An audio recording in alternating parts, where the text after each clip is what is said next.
Ini kok Deddy Corbuzier senyumnya bisa putih gini ya Kak? Iya, putih banget. Giginya Diapain kok ya bisa itu ya? gini? Aku kok pingin. Penasaran ya? Kebetulan nanti aku mau janjian sama dokter Gani. Iya. Nanti dokter Ganinya kesini. Kita sekalian aja tanya-tanya sama dokternya. Asik nih. Wah. Biar tahu nih apa bisa putih gini gimana bener. ya Kak. Ya. Oke deh.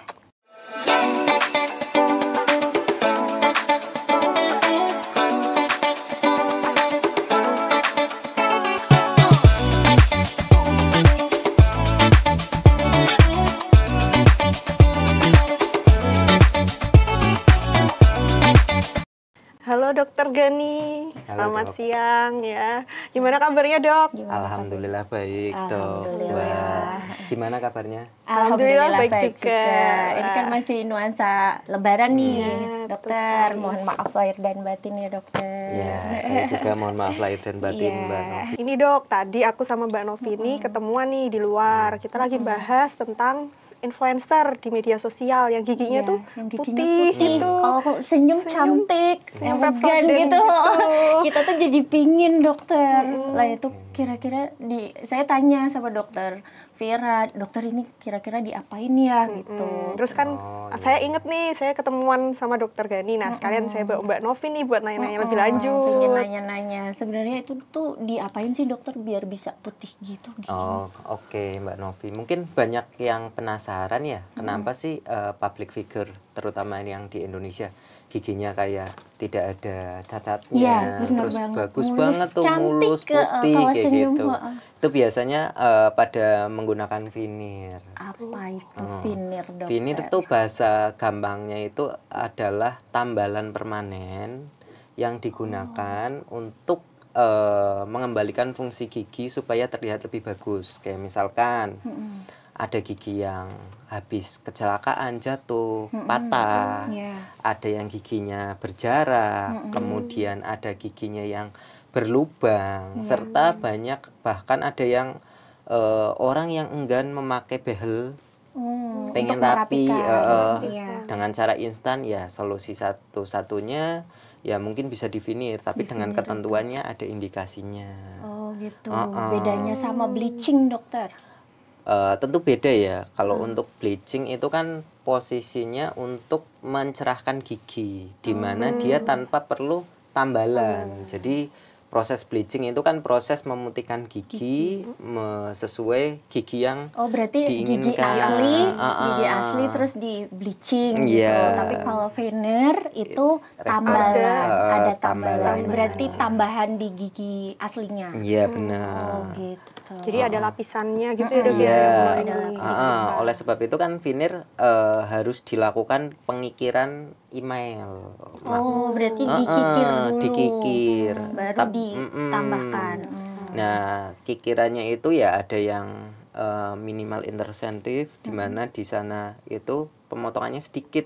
Nah, itu teknik yang terbaru tuh, namanya non-prep. Kalau yang tradisional itu biasanya dikurangin email giginya 0,5 mili. Oh, banyak ya dok. Ya lumayan, makanya kadang pasien pasca veneer atau sedang melakukan veneer itu giginya ngilu. Senut-senut gitu. Ya, karena lapisan emailnya berkurang dan 0,5 tadi itu lumayan ya dok. Iya, lumayan. Makanya kan kadang pemakaian veneer itu harus rutin kontrol berkala. Selain itu. Oke. Tadi kan udah dijelasin ya dokter kegunaannya veneer tadi ya. Ternyata nggak cuma buat kecantikan aja, nutup gigi yang berlubang, terus pasca kecelakaan itu bisa ditempel gitu maksudnya? Iya bisa, tapi kan modelnya bukan langsung asal tempel. Oh gitu. Kan kalau veneer itu sebenarnya ada dua. Ada namanya direct veneer, di mana bisa pakai tambalan komposit langsung kayak tambalan biasa, nanti dibentuk serupa dengan gigi asli. Jadi itu membutuhkan waktu yang lumayan lebih singkat daripada yang indirect veneer, di mana itu harus ke lab dulu. Jadi dikikir dulu giginya, terus habis itu ditambalin tambalan sementara Iya, dulu atau mahkota sementara dulu. Nah, baru dikirim ke lab. Nanti hasilnya jadi sekitar 1 mingguan baru di-try. dipasangkan, di trial kan gitu. Apakah cocok apa enggak? Biasanya Sesuai sih sebelum enggak, itu gitu. sudah diskusi dulu sama pasien. Ada yang pengen pasien kan konturnya, "Dok, ini lebih dipanjangin lagi." Berarti sesuai permintaan.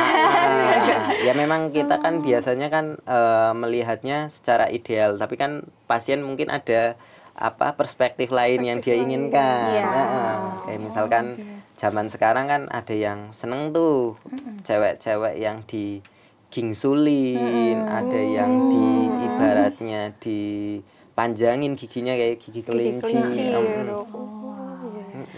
Itu kan tadi ada 2 jenis ya, Dok, ya, direct sama indirect. Nah, itu masing-masing kelebihan sama kekurangannya apa, Dok? Terus lebih bagus yang mana gitu, Dok? Oke, kalau dari segi bagus tentu saja yang indirect lebih bagus ya, karena kan prosesnya di lab. Nah, bentuknya itu ada 2, ada yang porcelain sama lithium disilikat atau IMAX. Itu ibaratnya bahannya itu benar-benar tipis, menyerupai gigi. Jadi ya kalau misalkan kekurangan dari indirect itu kalau rusak ya harus bikin baru. Cuma ketahanannya bahkan bisa sampai 5 tahun, bahkan bisa seumur hidup tergantung dari pemakaian dari veneer itu.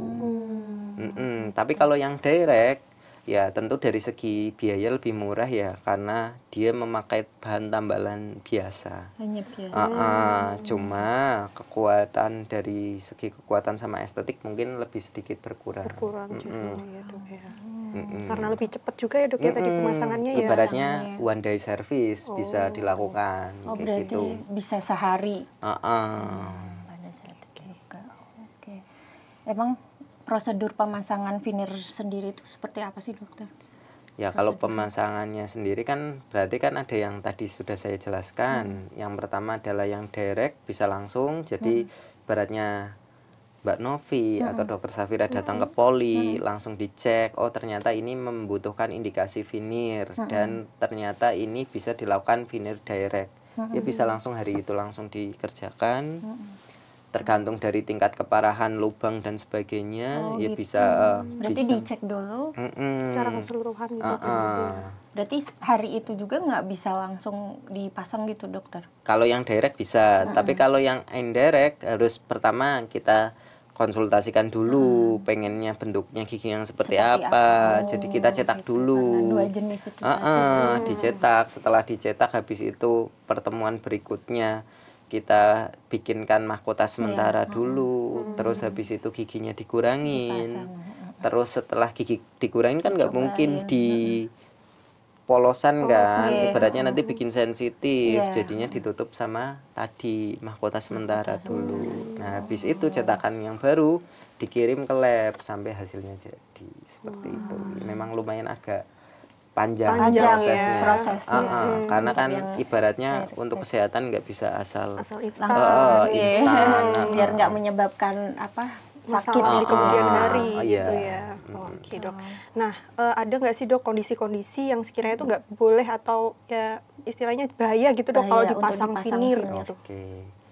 Memang ada beberapa kondisi-kondisi yang ada indikasi sama bukan indikasinya veneer. Tadi sudah dijelaskan ya, ada gigi yang berlubang, gigi yang berjarak.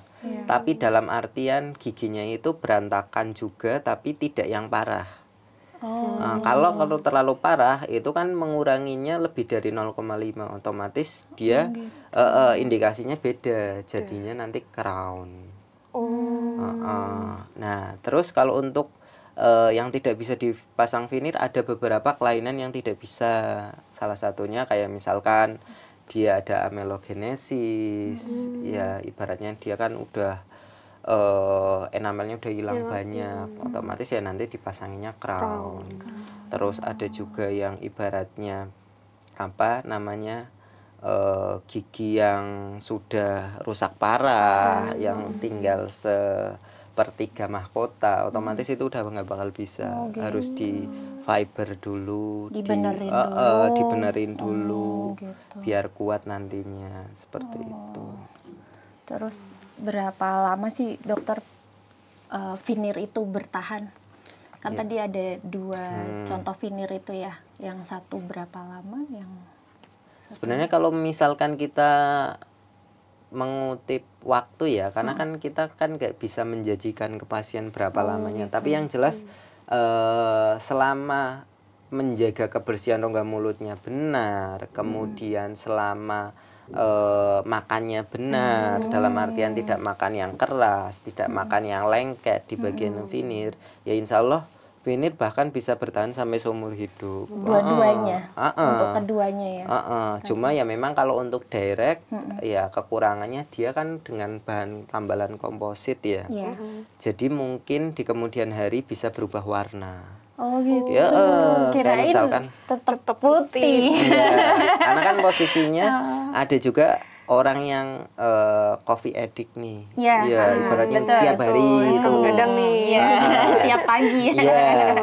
Gigi asli aja bisa bikin stain atau diskolorisasi, apalagi Yang hanya tambalan. Begitu juga veneer. Tapi kalau veneer itu biasanya tergantung dari bahan. Ada yang tadi lithium disilikat sama porselen. Itu biasanya untuk menangkal pewarnaannya itu lebih bagus. Karena kan prosesnya proses lab Dan lebih ya. tahan lama itu. Dan lebih tahan lama. Wah, jadi emang harus ada perawatan ekstra ya dok ya, dipasang veneer ini ya. Nggak bisa langsung los, ibaratnya nggak kontrol, karena kan harus dikontrol nih. Ibaratnya kebuka sedikit aja membuat lapisan emailnya kebuka, otomatis dia bikin ngilu. Iya sih, Emang makanan apa aja sih dokter yang harus dihindarin? Yang pertama untuk menjaga veneernya biar itu tadi nggak kebuka, tahan lama ya. Biar tahan lama. Yang pertama jangan menggigit di daerah veneer ya. Kayak misalkan gigi depan kan digunakan buat untuk menggigit toh, tapi kan untuk mentransfer makanan kan. Iya, betul. Nah, itu sebaiknya jangan makan yang keras-keras, kayak suka misalkan kulit KFC tuh. Kesukaan saya dok. Terus tulang-tulang lunak itu. Ya, ibaratnya yang keras-keras, bahkan gorengan kan ada gorengan yang keras. Itu sebaiknya dihindari. Keripik, peyek Kalau mau pun boleh, tapi ya kalau bisa dilunakan dulu. Dihancurin dulu. Terus makan makanan yang lengket. Itu juga bisa menyebabkan perlekatannya itu berkurang. Oh, kayak coklat gitu dokter. Ya, kayak misalkan yang contohnya ya kayak makanan yang mengandung gelatin kayak gitu kan lengket tuh. Terus makanan yang mengandung lengket, gula manis buatan, itu ya. Gula buatan kan ibaratnya kan kita nggak bisa kontrol ya. Ibaratnya makan satu gulanya berapa, berapa gitu kan bisa bikin gigi berlubang. Bisa juga itu bisa di area veneernya juga. Karena kan di sela-sela tadinya itu bisa mengakibatkan sisa makanan nempel, akhirnya bikin berlubang, otomatis veneer harus diganti. Oke. Wow. Jadi baru tahu. Kirain nempel cuma nempel aja nih. Ternyata sedikit itu ya dokter. Terus berarti kita harus kontrolnya tuh berapa bulan sekali gitu dok? Setelah pemasangan Biasanya ada multiple kontrol ya. Pertama adalah kontrol 1 bulan pasca adaptasi. Berarti ada yang nggak nyaman nih dan sebagainya kan masih bisa dilakukan perbaikan ya. Terus habis itu kontrol rutin 6 bulan sekali periksa ke dokter gigi. Karena kan kita menggunakan rongga mulut tiap hari, otomatis ya maintenance-nya harus lebih rutin. Ekstra. Apalagi yang namanya orang udah pakai veneer, kontraknya gampangannya adalah kontrak seumur hidup akan ya periksa gigi, karena dia udah dikurangin emailnya. Veneer lepas nggak mungkin dia tiba-tiba ngebiarin giginya akan terbuka terus kan. Karena udah dipasang. Iya. Kayak tameng gitu ya. Terus tiba-tiba dilepas. Harus dikontrol lagi. Bener, karena ya itu tadi, pasien kan ibaratnya tingkat nyerinya juga beda-beda. Ada yang kena ngilu sedikit aja udah. Aduh. Bener. Dengar suara musik. Kalau minum es, aduh gini ya. Ngilu ya mbak? Kurang enak gitu. Oh gitu. Berarti kalau misal pasien mau ngelepas veneer pun juga harus dikontrol lagi ya dokter? Iya benar, kalau ngelepas pun harus dikontrol lagi. Karena kan ngelepas veneer itu sesuatu yang susah karena karena udah nempel kan pakai lem ya, lem khusus gigi ya. Lem khususnya itu rekatannya kuat kayak itu. Kan tadi saya bilang bisa sampai 5 tahun, bahkan bisa seumur hidup, kan bisa bayangkan Dokter lemnya Vira sekuat. ini jadi info buat kita, jadi pakai itu atau enggak, atau natural aja. Ada pengorbanan ya di dalamnya ya. Tapi kayaknya oke lah ya, masih bisa dipertimbangkan. Itu bakal nge-stain nggak sih dok lemnya itu? Enggak. Oh enggak. Karena kan lemnya khusus ya, beda. Berarti dibersihinnya juga itu ya dokter, kalau misal mau ngelepas langsung dibersihin gitu ya lemnya? Iya benar. Kalau pasien mau ngelepas gitu? Nanti akan dibersihkan. Nah biasanya itu juga kan ada cairan khususnya? Alat khusus dan sebagainya. Makanya kan ketika orang memakai veneer, memakai ini perlu flossing juga. Ya benang gigi itu yang di sela-sela ya. Harus dibersihkan secara rutin. Nggak cuma memakai veneer juga sih, ibaratnya kita yang nggak ada veneer pun ya harus dibersihkan juga, karena kan sisa makanan sering nyelip di situ dan itu bisa faktor bikin gigi berlubang. Pemasangan veneer itu tuh hanya di depan aja, di gigi depan aja, atau bisa sampai ini sih dokter, kanan kiri? Kalau untuk pemasangan ya namanya veneer kan biasa digunakan untuk estetik ya. Nah untuk estetik otomatis biasanya hanya gigi depan aja. Kalau untuk gigi belakang biasanya jarang yang pakai. Karena kekuatannya kan kurang ya, bisa sering gampang lepas. Karena kan itu cuma kan veneer cuma di depan aja dikurangin. Lapisan depannya. Kalau nggak ditempel kan nanti jadinya kelihatan giginya lebih besar dari sebelah kan ya jelek toh. Makanya dikurangin dulu terus ditempel. Seperti itu. Tadi kan dokter udah nyampein nih beberapa misal risiko-risiko juga nih dok pemasangan veneer. Nah itu apa aja, maksudnya selain itu tuh apa lagi ya dok ya? Selain yang tadi resiko dan efek jadi lebih, samping pemakaian veneer itu apa aja? Oke, ya ada beberapa yang veneer yang ibaratnya over, dalam artian over itu kayak misalkan tadi ada veneer yang pengen dipanjangin giginya, tapi dia tidak melihat kontur muka sama dari giginya sama bibirnya untuk menutup. Sesuai akhirnya gitu. Ada yang kepanjangan, akhirnya susah untuk menutup mulut.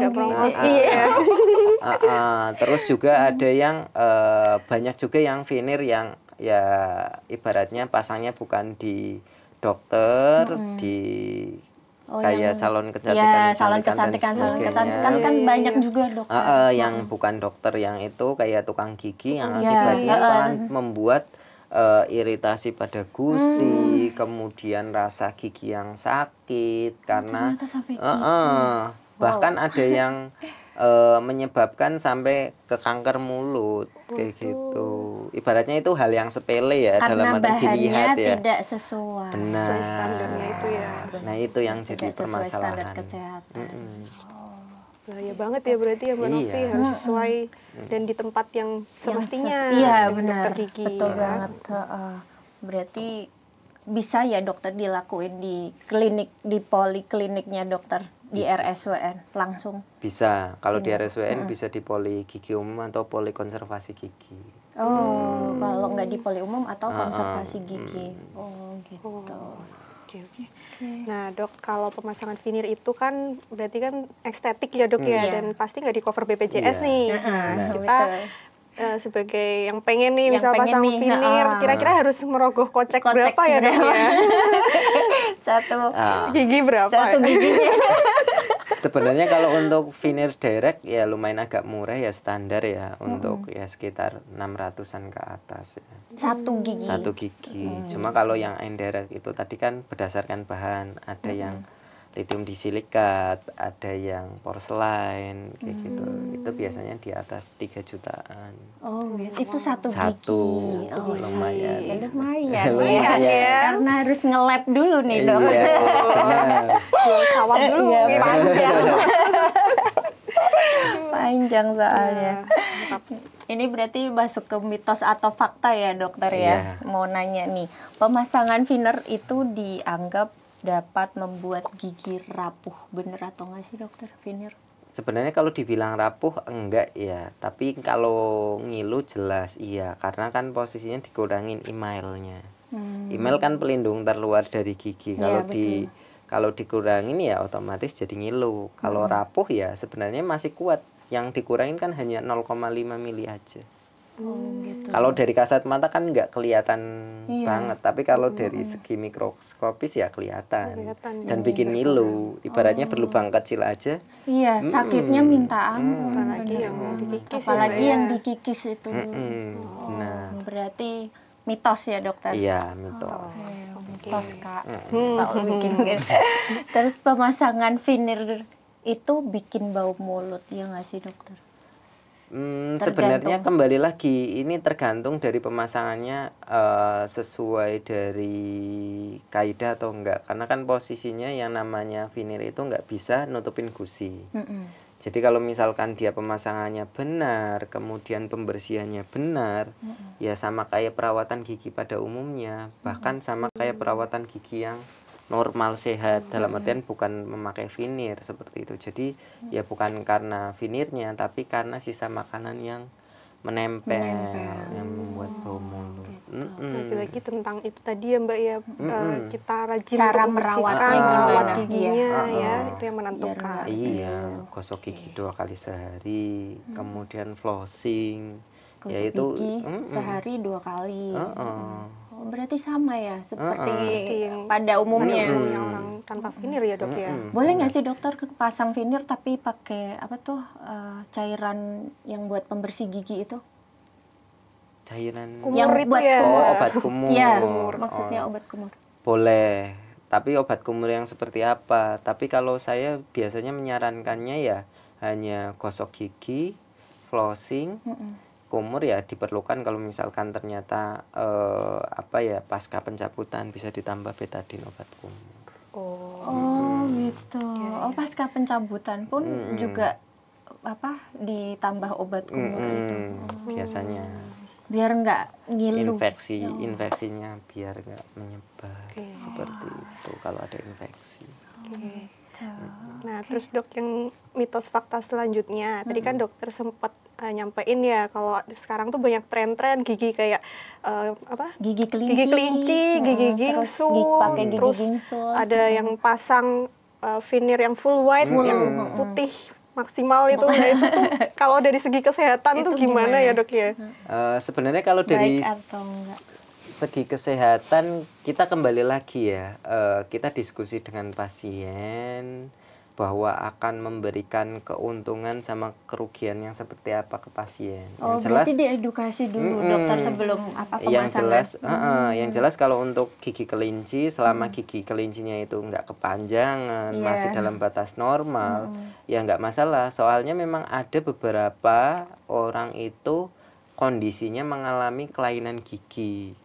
Ya memang kayak misalkan gigi Walaupun kelinci gigi asli normal, tapi dia nggak ngerti kalau ada kelainan gitu. memang kadang kita tidak menyadarinya kayak gitu. Iya, Kayak misalkan kadang gitu. sebutannya kan ada yang giginya lebih kecil dari biasanya, itu ya kelainan kayak gitu. Tapi kan dari kita yang anggapnya normal karena Iya, tidak ganas dan sebagainya. Cuma memang dari penampilannya aja yang berkurang. Nah, sama kayak gigi kelinci aslinya kan ya itu trennya kan dari orang luar ya. Iya. Orang ya Korea iya, benar. dari Asia Timur ya. Iya, betul. Dimana mereka memang layout dari kontur muka memang cocoknya seperti itu Iya, ya. Terus benar. ditiru sama ibaratnya perempuan-perempuan di yang sini. jadi ibaratnya oh ini Perempuan udah jadi Indo. patokan cantik standar. kecantikan. Ada yang di gigi kelinciin biar lebih imut, manis dan sebagainya. Tapi kalau misalkan dari awal memang giginya sudah seperti itu ya nggak masalah. Ya, karena memang ada kelainan gigi namanya makrodontia, itu nggak masalah. Cuma kalau yang digingsulin itu yang jadi permasalahan, karena kan posisinya adalah gingsul kan kelainannya luar dan untuk menggigit serta untuk menutup mulut kan agak susah. Iya, Ya itu biasanya yang menyebabkan yang permasalahan di kemudian hari. Kalau gigi kelinci nggak masalah. Bahkan Hollywood Smile atau yang tadi Dok Tira sebutkan yang apa full white kayak gitu ya, ibaratnya nggak masalah kalau pasien itu menghendakinya seperti itu, karena kan itu cuma tampilannya ya. Ibaratnya pengurangannya sama, tapi ininya pilihannya kan kita kan dipilihkan nanti berbagai macam, pengen warna natural atau seperti apa. Ada contohnya toh dokter? Ada, kayak misalkan natural itu ya sewarna sama gigi kita. Ada yang bahkan veneer itu nggak kelihatan pakai veneer kayak gigi. Berarti sesuai gigi normalnya. Cuma kan kadang ya ada orang yang lah udah ganti veneer tapi kok sama kayak gigi asli ya, rugi dong.